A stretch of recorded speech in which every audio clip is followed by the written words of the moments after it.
Hello students. Last time पर हमने mixture analysis में एसिड ग्रुप एनालिसिस और फर्स्ट और सेकंड ग्रुप के रिएक्शंस पढ़ी थी। आज हम थर्ड ग्रुप की रिएक्शंस से स्टार्ट करेंगे। थर्ड ग्रुप के रेडिकल्स के लिए हम अमोनियम हाइड्रोक्साइड मिलाते हैं और उसको मिलाने पर अगर थर्ड ग्रुप का एल्यूमिनियम है तो एल्यूमिनियम हाइड्रोक्साइड, आयरन है तो आयरन हाइड्रोक्साइड और क्रोमियम है तो क्रोमियम हाइड्रोक्साइड के रूप में अवशेषित होता है। आगे हम देख रहे हैं कि एल्यूमिनियम क्लोराइड अमोनियम हाइड्रोक्साइड के साथ अमोनियम वाइट जिलेटिनस अवशेप बनाता है। आयरन जो है आयरन हाइड्रोक्साइड का लाल भूरा अवशेप बनाता है। क्रोमियम क्रोमियम हाइड्रोक्साइड का हरा अवशेप बनाता है। अब हम एक एक का टेस्ट देखेंगे। एल्यूमिनियम का टेस्ट सोडियम एल्यूमिनेट के विलयन में NH4Cl मिलाकर उबालने पर जिलेटिन अवशेप पुनः प्राप्त होता है। दूसरा हम आयरन का टेस्ट देखेंगे कि आयरन हाइड्रोक्साइड के अवशेप में जब डाइल्यूट HCl मिलाया जाता है तो FeCl3 बनता है और FeCl3 पे K4FeCN होल 6 का विलयन मिलाने पर पर्शियन ब्लू कलर बनता है। तो ये आपका आयरन का टेस्ट होता है। तो हमने ये इनिशियली जब हम शुरू में पढ़ रहे थे तो हमने इनके टेस्ट पढ़े थे। यहाँ हम इनके केमिकल रिएक्शंस देख रहे हैं। अब हम देखते हैं चौथे समूह की अभिक्रियाएं। चौथे समूह की अभिक्रियाओं में हमने देखा कि इस समूह में आयन अमोनियम सल्फाइड की अभिक्रिया में अमोनियम हाइड्रोक्साइड की प्रेजेंस में H2S डालते हैं तो सल्फाइड्स बनते हैं। अब यहाँ पर जिंक, मैग्नीज, निकल और कोबाल्ट ये चौथे ग्रुप के एलिमेंट्स हैं। तो जिंक पर जब हम अमोनियम सल्फाइड डलता है तो ZnS का वाइट अवशेप बनता है। मैग्नीज पर मैग्नीज सल्फाइड का मांसल अवशेप बनता है। निकल पर NiS का ब्लैक, कोबाल्ट के लिए भी ब्लैक अवशेप बनता है। अब हम ये तो हमारा इनिशियल टेस्ट हो गया काला अवशेप बनना। इसके बाद हम एक एक रेडिकल का अलग से टेस्ट करते हैं। जैसे हम कोबाल्ट का परीक्षण करते हैं। कोबाल्ट क्लोराइड के विलयन में ठोस थायो अमोनियम साइनेट मिलाने पर कोबाल्ट थायोसाइनेट बनता है जिसका नीला रंग विलयन के एथिल अल्कोहल और एसीटोन मिलाने पर नीले रंग की परत के रूप में दिखाई देता है। निकिल के लिए हम अमोनियम हाइड्रोक्साइड डालकर डाइमिथाइल ग्लाइयोक्सेम बनाते हैं तो निकल डाइमिथाइल ग्लाइयोक्सेम हमको प्राप्त होता है और ये लाल रंग का अवशेप देता है। तो ये निकल और कोबाल्ट के टेस्ट हुए। यहाँ पे इस तरह से हम ये बेसिक टेस्ट करने के बाद पर्सनल टेस्ट करते हैं। इसके बाद हम देखते हैं पांचवें समूह की अभिक्रिया। पांचवें समूह में बेरियम, स्ट्रोंशियम और कैल्शियम रेडिकल्स होते हैं। अमोनियम कार्बोनेट डालने पर बेरियम कार्बोनेट, स्ट्रोंशियम कार्बोनेट और कैल्शियम कार्बोनेट बनता है। बेरियम के परीक्षण की अभिक्रिया। बेरियम कार्बोनेट में एसिटिक एसिड मिलाने पर बेरियम एसीटेट, पोटेशियम कार्बोनेट में बेरियम क्रोमेट मिलाने पर बेरियम क्रोमेट का पीला अवशेप बनता है। स्ट्रोंशियम के टेस्ट में हम देखते हैं स्ट्रोंशियम और अमोनियम सल्फेट में स्ट्रोंशियम सल्फेट का वाइट अवशेप बनता है।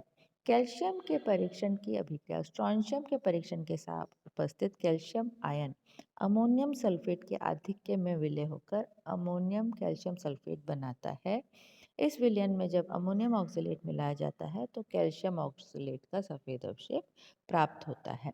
तो ये हमारे पांचवें ग्रुप के टेस्ट हुए और पांचवें ग्रुप की अभिक्रियाएं हुई। इसके बाद हम छठे ग्रुप की अभिक्रियाएं देखते हैं। पांचवें समूह का जो फिल्टर है उसमें अमोनियम हाइड्रोक्साइड डालने पर सोडियम हाइड्रोजन फॉस्फेट मिलाते हैं। सफ़ेद अवशेप प्राप्त होता है, उसको हम छान लेते हैं। यहाँ पर मैग्नीशियम, सोडियम, पोटेशियम हो सकता है। वैसे अधिकांश रूप में मैग्नीशियम दिया जाता है। फिर मैग्नीशियम हमका यहाँ पे प्रेसिपिटेट हमको वाइट कलर का मिलता है। मैग्नीशियम सल्फेट पे सोडियम हाइड्रोजन फॉस्फेट डाला अमोनियम हाइड्रोक्साइड की उपस्थिति में तो मैग्नीशियम अमोनियम फॉस्फेट हमको प्राप्त हुआ। सफ़ेद अवशेप को तनु HCl में घोलकर दो भागों में विभाजित किया जाता है। प्रथम भाग में एक ml NaOH विलयन डालकर 2-3 बूंद टाइटन येलो मिलाने पर लाल अवशेप प्राप्त होता है और दूसरे भाग में मैग्नीसोन डालने पर NaOH का क्षारीकरण नीला अवशेप प्राप्त होता है। अमोनियम का टेस्ट ये हो गया हमारा छठे ग्रुप का टेस्ट। इसके बाद हम अमोनियम का परीक्षण करेंगे, जो कि 7वें ग्रुप का रेडिकल है। इसको हम 0 ग्रुप भी सबसे पहले भी इसका टेस्ट कर सकते हैं और 7th सबसे लास्ट में भी इसका टेस्ट कर सकते हैं। इसके लिए हम क्या करते हैं कि पदार्थ में 1-2 ml NaOH4 के साथ गर्म किया जाता है, तो अमोनिया जैसी गंध प्राप्त होती है। फिर इस पर हम HCl से भीगी छड़ ले जाते हैं, तो अमोनियम क्लोराइड की धुआं हमको प्राप्त होता है, जो कि अमोनियम का निश्चयात्मक परीक्षण कहलाता है। इस प्रकार हम 0 समूह या 7th ग्रुप के अमोनिया का टेस्ट दिखाते हैं। अब हमको कुछ कॉन्सेप्ट्स जो कि मिक्सचर एनालिसिस में काम आते हैं, उसके बारे में हम पढ़ते हैं। जैसे विलेयता गुणनफल। संतृप्त विलयन में निश्चित ताप पर आयनों की सांद्रता के गुणनफल को विलेयता गुणनफल कहते हैं।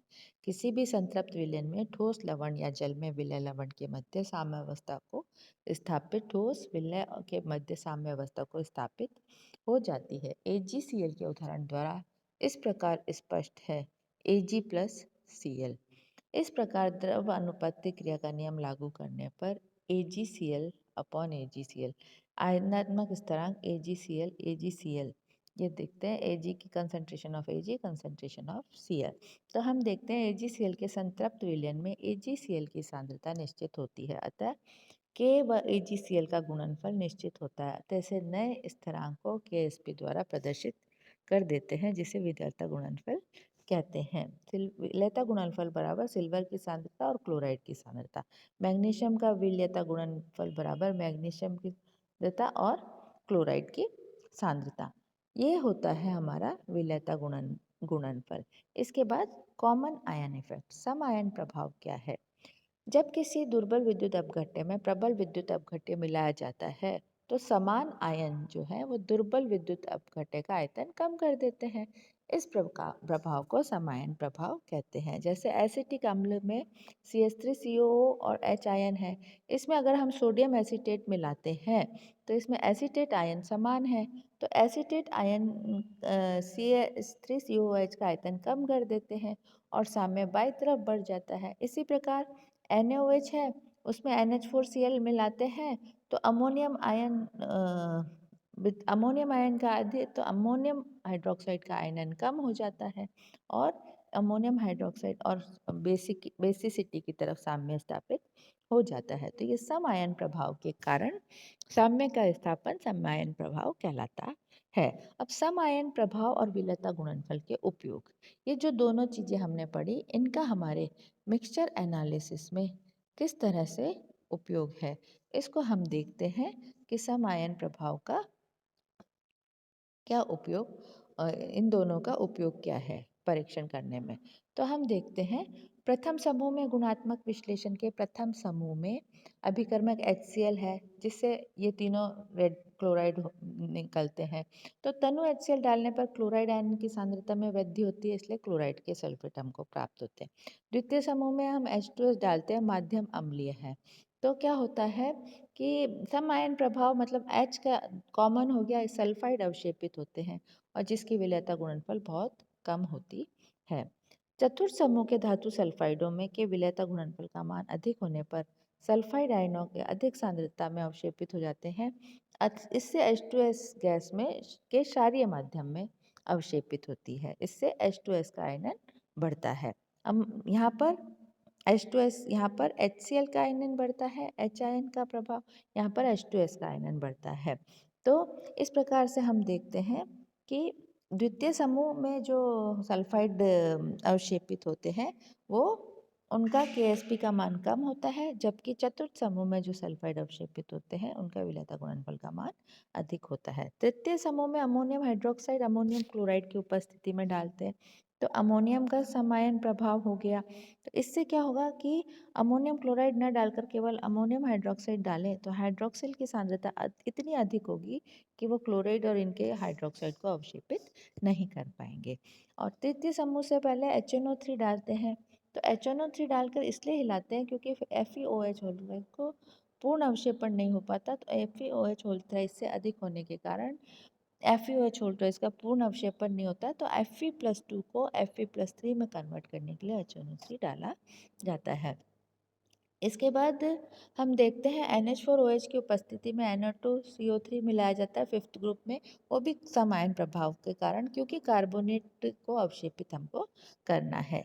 इसके बाद हम देखते हैं नमक के शुद्धिकरण। ये जो पांचवें समूह के कार्बोनेटों को अवशेपित करने के लिए हमें NaOH की उपस्थिति की आवश्यकता होती है। अशुद्ध नमक को शुद्ध करने के लिए इसके संतृप्त विलयन में HCl डाला जाता है, जिससे Cl आयन का अधिक्य होता है।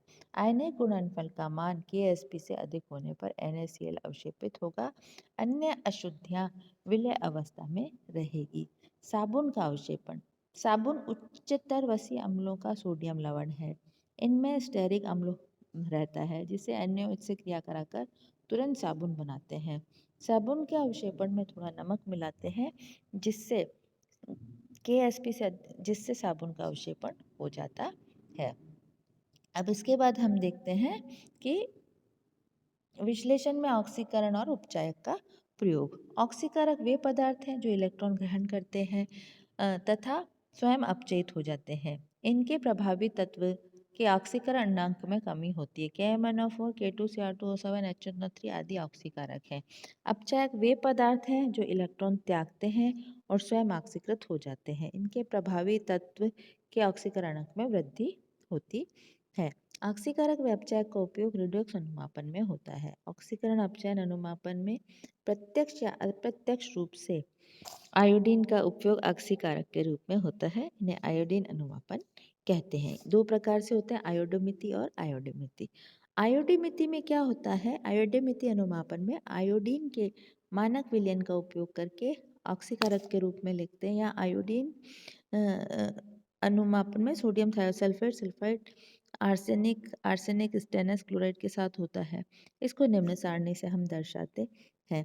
इसमें क्या रहता है कि आयोडीन के मानक विलयन का उपयोग करते हैं, और आयोडीमिति में क्या होता है, अनुमापनों में आयोडीन रासायनिक अभिक्रियाओं द्वारा मुक्त की जाती है। उसमें हम आयोडीन का उपयोग कर रहे हैं, आयोडीन काम में ले रहे हैं। यहाँ पर रिएक्शन के फलस्वरूप आयोडीन मुक्त होती है, इसे हम आयोडीमिति कहते हैं। अतः इस अनुमापन में ऑक्सीकारक पदार्थ जैसे कॉपर सल्फेट या पोटेशियम डाइक्रोमेट आदि का निर्धारण इनके विभिन्न पोटेशियम आयोडाइड के आधिक्य में अनुमापन करके किया जाता है। तो ये इसके कॉपर सल्फेट का जब हम अनुमापन आयोडोमेट्रिकली करते हैं तो इस प्रकार से होता है। पे आयोडीन मुक्त होती है और वो मुक्त आयोडीन बाद में अनुमापन के काम आती है।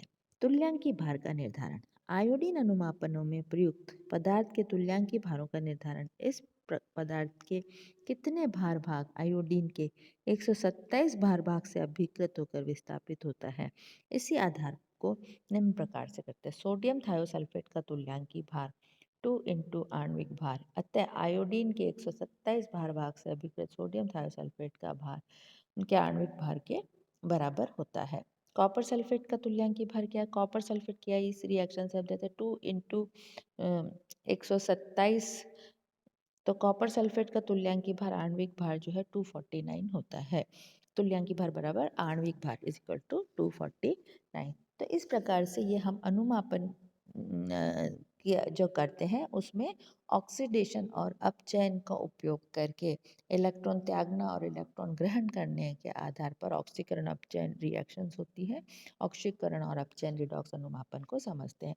तो हमारे फर्स्ट ईयर के जो प्रैक्टिकल के कोर्स में आपके दो एक्सपेरिमेंट इस चैप्टर से कवर होते हैं। एक तो ये मिक्सचर एनालिसिस, और उसके बाद या मिक्सचर एनालिसिस के करने के बाद में टाइट्रेशन है, जो हमारे को आयोडीमेट्री टाइट्रेशन कोर्स में दी हुई है। ये हम टाइट्रेशन को प्रैक्टिकल में भी साथ साथ में पढ़ते हैं। तो इस प्रकार हमने आज unit number 5 quantitative analysis qualitative analysis हमने कंप्लीट किया है, और इस तरह से हमारा इनऑर्गेनिक केमिस्ट्री का एक और यूनिट कंप्लीट हुआ है।